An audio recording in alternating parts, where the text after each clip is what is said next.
Everyone and welcome back to textbook super coaching platform. तो दोस्तों आज के इस वीडियो के अंदर हम बहुत ही इंपॉर्टेंट टॉपिक के ऊपर बात करने वाले हैं, how to score 75 plus marks in organic chemistry. जी हाँ, आपने बिल्कुल सही सुना कि आप 75 प्लस मार्क्स सिर्फ ऑर्गेनिक केमिस्ट्री से लेकर आ सकते हैं, क्योंकि बहुत सारे स्टूडेंट है, एस्पिरेंट्स है जो ऑर्गेनिक केमिस्ट्री को एज द मेन सब्जेक्ट कर जाते हैं, जो चाहते हैं कि ऑर्गेनिक केमिस्ट्री से ही ज्यादा से ज्यादा मार्क्स हासिल हो जाए। और बहुत सारे स्टूडेंट्स आपको ऐसे भी मिलेंगे कि जो ऑर्गेनिक केमिस्ट्री से डरते हैं, ठीक है, लेकिन मार्क्स को कलेक्ट करने के लिए, मार्क्स को हासिल करने के लिए, जेआरएफ के बॉर्डर को पार करने के लिए ऑर्गेनिक केमिस्ट्री पढ़ना चाहते हैं, जो इंपॉर्टेंट है, जो एग्जाम में आए।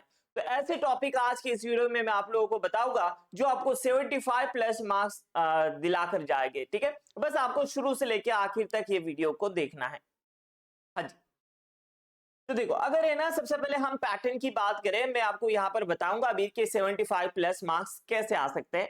तो सबसे ज्यादा जो हमारे लिए इंपॉर्टेंट होता है भाई, वो होता है आपका part C. Part C, right, part C हमारे लिए बहुत ज्यादा इंपॉर्टेंट होता है। और पार्ट सी के अंदर आप सब जानते हैं कि तीन आपके मेन सब्जेक्ट होते हैं, ऑर्गेनिक, इनऑर्गेनिक, फिजिकल। तीनों से क्वेश्चन आते हैं। ऑर्गेनिक से आएगा, इनऑर्गेनिक से आएंगे और फिजिकल से आएंगे। अगर हम वेटेज की बात करें तो तीनों का वेटेज इक्वली होता है, मेनली अप्रोक्सीमेटली तीनों का वेटेज कितना होता है, 20-20-20। टोटल 60 क्वेश्चंस आपको देखने मिलते हैं और उसमें से कितने सॉल्व करना होता है, आपको सिर्फ 25 सॉल्व करना होता है। मान लेते हैं कि यहाँ पर 20 में से आप कितने सॉल्व कर रहे हैं, भाई पूरे के पूरे कोई सॉल्व नहीं कर सकता, तो यहाँ पर हम 50 सॉल्व करते हैं। मान लो कि 5 क्वेश्चन जो है आपको आउट ऑफ सिलेबस पूछा जाए या फिर मुश्किल क्वेश्चन आपसे पूछा जाए, तो आप 15 क्वेश्चन सॉल्व कर रहे हो, 15 इंटू 4 ये कितना हो जाएगा आपका, 60 हो जाएगा। ठीक है, तो पार्ट सी से आपको 60 मिल जाएंगे। अब बात है भाई पार्ट बी की। ठीक है, पार्ट बी की। अब पार्ट बी की अगर हम बात करते हैं तो यहां पर आपको कितने क्वेश्चन आते हैं, यहां पर टोटल होते हैं 60 क्वेश्चन। ठीक है, यहां पर आपको दिए जाते हैं 40 क्वेश्चंस। कितने क्वेश्चंस होते हैं भाई, यहां पर 40 क्वेश्चंस होते हैं। अब 40 क्वेश्चंस की अगर हम बात करें तो ऑर्गेनिक, इनऑर्गेनिक और फिजिकल, अगर ऐसे तीनों को मिलाया जाए तो एक एक के हिस्से में आ जाएगा 13 13 13। ऐसे हम पकड़ के चलेंगे, ऑर्गेनिक, इनऑर्गेनिक और फिजिकल केमिस्ट्री। अगर तीनों की अगर हम बात करें तो जैसे मान लो यहाँ पर 13, यहाँ पर 13, यहाँ पर 13, यार यहाँ पर 14 कर देते हैं। ठीक है, काम करते हैं यहाँ पर फिजिकल के अंदर 14 करते हैं, ऐसा जरूर नहीं, मतलब ऑर्गेनिक के अंदर भी आ सकते हैं। हम ऑर्गेनिक की बात करते हैं तो हम हमेशा पॉजिटिव थिंकिंग करेंगे कि भाई ऑर्गेनिक केमिस्ट्री में ज्यादा से ज्यादा आ जाए, ऑर्गेनिक के 14 आए, ऐसा ऐसा पकड़ते हैं। ठीक है, अब ये 14 में से आपको कितने सॉल्व करना है, ठीक है, यहाँ पर आपको कितने सॉल्व करना है, सिर्फ 8 क्वेश्चंस आपको सॉल्व करना है। मान लो 14 क्वेश्चंस में से 6 क्वेश्चंस मुश्किल आ जाए, ठीक है, 6 क्वेश्चंस भी अगर मुश्किल आ जाए तो आप कितने सॉल्व करोगे, 8 सॉल्व करना है। 8 इंटू 2 कितने हो जाएंगे भाई आपका, 16। 16 प्लस 60 प्लस 16 कितने हो जाएंगे भाई आपके, टोटल हो जाएंगे 76। तो आप देख रहे हैं यहां से आपने कितने माइनस किया, 6 क्वेश्चंस को माइनस किया भाई।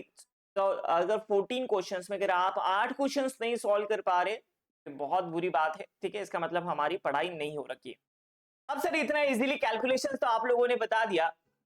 पार्ट सी के अंदर आपको 15 क्वेश्चन सॉल्व करने हैं, पार्ट बी के अंदर आपको 8 क्वेश्चन सॉल्व करने हैं। इधर आपका 19-20 हो सकता है। ठीक है, आप पार्ट बी के अंदर ज्यादा कर सकते हैं, पार्ट सी के अंदर कम, लेकिन 75 प्लस मार्क्स आपके आ सकते हैं।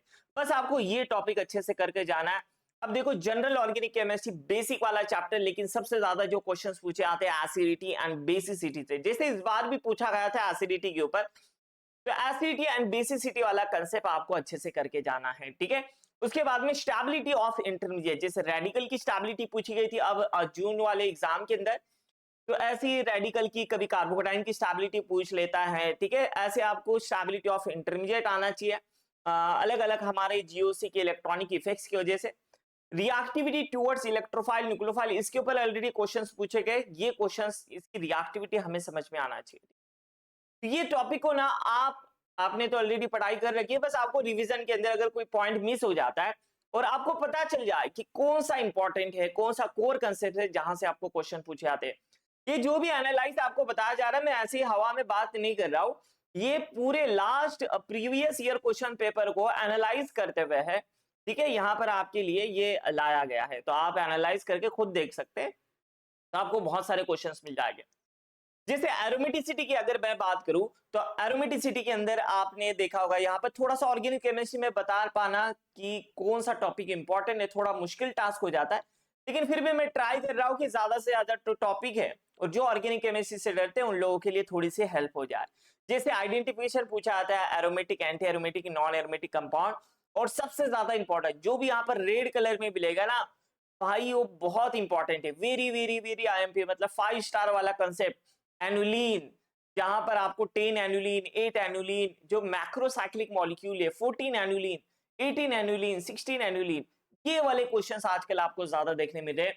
और उसके बाद में एजुलिन, स्टेबिलिटी, उसके रेजोनेटिंग स्ट्रक्चर्स की stability, anisotropic effect, aromaticity order in heterocyclic compound, cis trans isomerization, जहां पर बात होगी क्वाजी एरोमेटिक कंपाउंड की। तो ये एरोमेटिसिटी के कुछ इंपॉर्टेंट पॉइंट्स है, इसे आप रिवीजन में ले लेना, ठीक है। थर्ड इंपॉर्टेंट टॉपिक की बात करेंगे, स्टीरियोकेमिस्ट्री। स्टीरियोकेमिस्ट्री के अंदर ऑप्टिकली एक्टिविटी से क्वेश्चंस पूछे गए हैं, ऑल टाइप ऑफ आर और एस कॉन्फ़िगरेशन, चाहे आपकी सेंट्रल कायरलिटी के एग्जांपल हो, एक्सियल कायरलिटी हो, उसके बाद में प्लेनर कायरलिटी हो या फिर हेलिकल कायरलिटी, ठीक है। फिर नंबर ऑफ स्टीरियोआइसोमर्स, उसके अंदर ऑप्टिकली एक्टिव कौन से, फार्मूला बेस्ड जो क्वेश्चंस आते हैं, ऑप्टिकली इनएक्टिव पूछे जाते हैं, ऑप्टिकली एक्टिव पूछे जाते हैं, सिमेट्रिकल के लिए, अनसिमेट्रिकल के लिए। बाद में रिलेशनशिप पूछा जाता है, होमोमर्स, इनैशोमर्स या फिर डायस्टीमर। और जो रेड कलर में आपको बताया गया है, टोपोसिटी और आर और एस कॉन्फ़िगरेशन, ये वेरी वेरी हॉट टॉपिक है आपका और बहुत इंपॉर्टेंट है, ठीक है। उसके बाद में आपका चेयर कंफर्मेशन की स्टेबिलिटी, कंफर्मेशन आइसोमर स्टेबिलिटी और मॉडल, क्रैंस मॉडल, फल्किनान मॉडल और चिलेशन मॉडल, ये जो भी है ये मोस्ट हाईलाइटेड टॉपिक है जो आपको बार बार पूछे गए हैं। रिएक्टिव इंटरमीडिएट, इसे बता पाना थोड़ा सा मुश्किल टास्क था क्योंकि बहुत सारे नेम रिएक्शन है, लेकिन यहाँ पर जितने भी नेम रिएक्शन इसे अच्छे से करके जाना, डेफिनेटली आपको मार्क्स मिलेंगे। जैसे वैगनर मियरविन रिअरेंजमेंट, कार्बोकैटायन की रिअरेंजमेंट से क्वेश्चंस आते हैं। और सबसे इंपॉर्टेंट जो रिएक्शंस है यहाँ पर, अल्डोल रिएक्शन एंड फेवर्सकाई रिएक्शन, ठीक है, ये दो रिएक्शंस को तो आपको करके ही जाना है। जैसे इनोलेट केमिस्ट्री के ऊपर क्वेश्चंस पूछा जाएगा, इनोलेट केमिस्ट्री के ट्रांजिशन स्टेट आजकल पूछा जा रहा है। उसके बाद में अभी जो क्वेश्चंस आए थे इवेंस अल्डोल रिएक्शंस के ऊपर था, तो ऐसे aldol reaction, intramolecular aldol reaction के अंदर ना पूछने जैसे बहुत सारी चीजें है, तो वहां से आपको बहुत सारे क्वेश्चंस बन जाते हैं। और दूसरा है फेवर्स का रिएक्शन, हमारे यूट्यूब के ऊपर हमने फेवर्स का रिएक्शन के ऊपर कंप्लीट लेक्चर लिया है, रेफरेंस बुक के एग्जांपल्स भी करा है और बहुत क्वेश्चंस पूछे गए हैं। तो जितने भी नेम रिएक्शन है ये तो करना ही है, लेकिन जो रेड कलर में आपको बताया गया बहुत इंपॉर्टेंट है, ठीक है। उसे 5 स्टार वाला मैंने ये दिया है, आप 5 स्टार उसे लगा सकते हैं। रिएक्शन मैकेनिज्म की अगर हम बात करें तो मित्सुनुबु रिएक्शन एंड एप्पल रिएक्शन ये इंपॉर्टेंट है। उसके बाद में हैमिट इक्वेशन, आप देख रहे हैं कि लास्ट के 5 इयर्स की अगर आप क्वेश्चन पेपर देखोगे तो आपको हर क्वेश्चन पेपर में एक क्वेश्चन तो 4 मार्क्स का मिलेगा ही, ठीक है। उसके बाद में nucleophilic substitutions, electrophilic substitution, addition, elimination, elimination, addition, ये सारे रिएक्शन इसके अंदर आ जाएंगे, ठीक है। आगे बढ़ते हैं नेक्स्ट, अगर हम रिएजेंट की बात करें, रिएजेंट सबसे स्कोरिंग यूनिट आता है। उसके अंदर देखो ये जो रिएजेंट है ये बहुत एनालाइज करके बताए हैं आपको, इपॉक्सीडेशन है, आइडोलैक्टोनाइजेशन है, बर्च रिडक्शन है, हाइड्राइड बेस रिएजेंट है। उसके बाद में हेक एंड ट्रोस टिसुजी कपलिंग रिएक्शंस है। ये जो रिएजेंट है ये वेरी वेरी इंपॉर्टेंट है। उसके अलावा भी बहुत सारे रिएजेंट है, जैसे ozonolysis, Gilman, organolithium, selenium dioxide, PCC, PDC, Wilkinson catalyst, एस्टुपैरिडियम और ग्रफ कैटलिस्ट से इस बार 2 क्वेश्चंस बने थे, ठीक है। उसके बाद में pericyclic chemistry, Diels Alder reaction and carbene plus 2,3 sigmatropic, तो इस बार मुझे लगता है कि 2,3 सिग्मा ट्रॉपिक इसके ऊपर क्वेश्चन जरूर बनेगा, ठीक है। और इस बार जो है आप लोगों ने देखा था कि मोर देन 4+2 साइक्लो एडिशन के ऊपर क्वेश्चंस बना था। और फ्यूरान वाला एग्जांपल हमने क्लास में कराया था डिलसेडर रिएक्शन का, जहां पर आपको एक्सो प्रोडक्ट बनता हुआ नजर आता है। जनरली हम एंडो प्रोडक्ट को प्रायोरिटी देते हैं, लेकिन एक्सो प्रोडक्ट एक्सेप्शन स्टेबिलिटी बताया था क्लेडन से, as it is questions copy paste किया था, ठीक है। तो ये जितने भी सब टॉपिक है इसे अच्छे से करना। मॉलिक्यूलर ऑर्बिटल अप्रोच, इसके ऊपर भी क्वेश्चंस बने, मतलब होमो, लूमो, उसके बाद में नोड पूछा जाता है, ये सारी चीजें। फोटोकेमिस्ट्री के अंदर नॉरिश टाइप 2 के ऊपर क्वेश्चन पूछा गया था, तो nourish type 1 and nourish type 2 ये दोनों ही रिएक्शन बहुत इंपॉर्टेंट है, ठीक है। उसके अलावा एचएलएफ रिएक्शन ये भी ऑलरेडी पूछी गई है, बार्टन रिएक्शन, डाइपाई मीथेन रीअरेंजमेंट, ठीक है। और सबसे ज्यादा जो इंपॉर्टेंट है nourish type 1 and nourish type 2। Organic spectroscopy में अगर बात करें तो आया स्टिचिंग फ्रीक्वेंसी की वैल्यूज, आया स्टिचिंग जो उसकी ऑर्डर पूछी जाती है। दूसरा नंबर ऑफ सिग्नल आपको निकालने के लिए पूछा जाता है, चाहे प्रोटॉन एनएमआर हो या फिर कार्बन 13 हो, ठीक है। स्ट्रक्चर डिटर्मिनेशन जो कि 4 मार्क्स के लिए आपको सवाल आता है, डाटा दिया जाता है, उससे आपको स्ट्रक्चर प्रेडिक्ट करना होता है। उसके अंदर आपको आईआर वैल्यू भी दी जाती है, एनएमआर वैल्यू भी, कभी-कभी कार्बन 13 का भी डाटा आपको दिया जाता है, ठीक है। और मैक लेफर्टी रीअरेंजमेंट जो कि मास स्पेक्ट्रोस्कोपी में आती है, ये बहुत इंपॉर्टेंट है। अभी मास से पहले मास से ऊपर क्वेश्चंस नहीं आते थे, लेकिन अब ट्रेंड आ रहा है कि मास स्पेक्ट्रोस्कोपी इसके ऊपर क्वेश्चंस बन रहे हैं। यूवी स्पेक्ट्रोस्कोपी इतना इंपॉर्टेंट नहीं है, उसके ऊपर क्वेश्चंस नहीं बनते हैं, ठीक है। हेटेरोसाइक्लिक केमिस्ट्री की अगर हम बात करें, फ्यूरॉन, थायोफीन, पायरोल, पिरिडीन, इसके अंदर जो हम इलेक्ट्रोफिलिक सब्स्टिट्यूशंस कराते हैं, ठीक है। इलेक्ट्रोफिलिक सब्स्टिट्यूशन ये बहुत इंपॉर्टेंट है। जैसे इस बार की इसमें पिरिडीन की रिएक्शंस पूछी गई थी, ब्रोमिनेशंस रिएक्शन, और इनका सिंथेसिस इतना इंपॉर्टेंट नहीं है, रिएक्शन ज्यादा करके जाना। रिएक्शन जैसे कौन से पोजीशंस के ऊपर आएगा। हेटेरोसाइक्लिक केमिस्ट्री के वन शॉट रिवीजन के अंदर दोनों पार्ट 1 पार्ट 2 कराया गया है यूट्यूब चैनल के ऊपर, तो आप वहां से कवर कर सकते हैं इसे।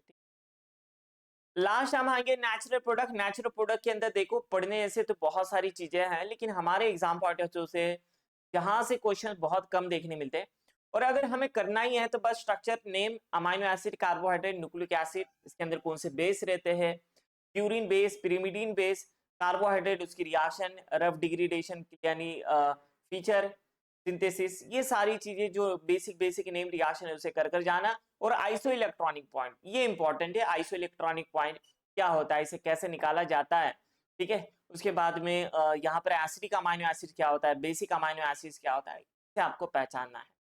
तो जितने भी टॉपिक थे ना, यकीन मानिए इसे आपको करके ही जाना है। मैं ये इंपॉर्टेंट टॉपिक बताया, इंपॉर्टेंट सब टॉपिक, ठीक है। जैसे जनरल ऑर्गेनिक केमिस्ट्री के अंदर आपको ये रिवीजन के अंदर लेना है, वैसे तो आप लोगों ने कर रखा होगा, लेकिन अगर कोई ऐसा सब यूनिट रह जाता है तो उसे आप रिवीजन में जरूर ले। और जो रेड कलर में बताया गया वो बहुत इंपॉर्टेंट है। तो इसकी अगर आपको पीडीएफ चाहिए तो मैं अभी टेलीग्राम के ऊपर प्रोवाइड करा रहा हूं, तो आप हमारा टेलीग्राम ग्रुप ज्वाइन कर सकते हैं। और जो एस्पिरेंट सीएसआईआर नेट जून 2025 मतलब अपकमिंग जो जून के लिए नेक्स्ट साइकिल के लिए तैयारी कर रहे हो, सबके लिए एक बेहतरीन बैच लाई गई इलाइट 1.0, जहां पर बिल्कुल बेसिक टू एडवांस ये सारे टॉपिक और इसके अलावा भी बहुत सारे टॉपिक आपको पढ़ाए जाएंगे। और साथ ही साथ आपको पीवाईपी की प्रीवियस ईयर पेपर की आपको बुक दी जाएगी ऑफलाइन, ठीक है, हार्ड कॉपी।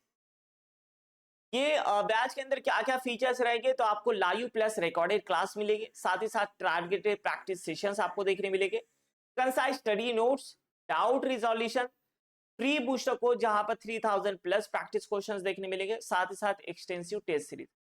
ये हमारे फैकल्टीज है। इनऑर्गेनिक केमिस्ट्री यहाँ पर नदीम सर पढ़ाते हैं, फिजिकल केमिस्ट्री रजनी सर, और ऑर्गेनिक केमिस्ट्री में यहाँ पर पढ़ाता हूँ। अगर आपको इस बैच के अंदर एनरोल करना है या फिर आपने इरादा बना रखा है जून 2025 एग्जाम को क्लियर करना, तो भाई अभी सबसे सही समय है। आप इस बैच में एनरोल कर सकते हैं, जहां पर आप बिल्कुल बेसिक टू एडवांस पढ़ सकते हैं। अभी आपके पास समय है जून तक के लिए। तो आपको क्या करना है, इसी वीडियो के नीचे लिंक मिल जाएगी, उसके थ्रू आपको परचेस करना है, एनरोल करना है। आपको प्रोमो कोड यूज करना है AREFAZ, you will get extra discount, ठीक है। आपको जितना एक्स्ट्रा डिस्काउंट है ये वाले प्रोमो कोड पर मिल जाएगा, आप ये वाला प्रोमो कोड यूज कर लेना। तो अगर आपको सीएसआई नेट या फिर ऑर्गेनिक केमिस्ट्री के टॉपिक से रिलेटेड अगर कुछ भी अगर क्यूरी रहती है, ठीक है, अगर आपको लगता है कि नहीं सर इसके अंदर ये टॉपिक भी ऐड होना चाहिए, तो आप मुझे कमेंट बॉक्स में जरूर बताएं, ठीक है। मिलते हैं फिर ऐसे किसी नेक्स्ट वीडियो के अंदर, तब तक के लिए thank you guys, thank you so much for watching and happy learning.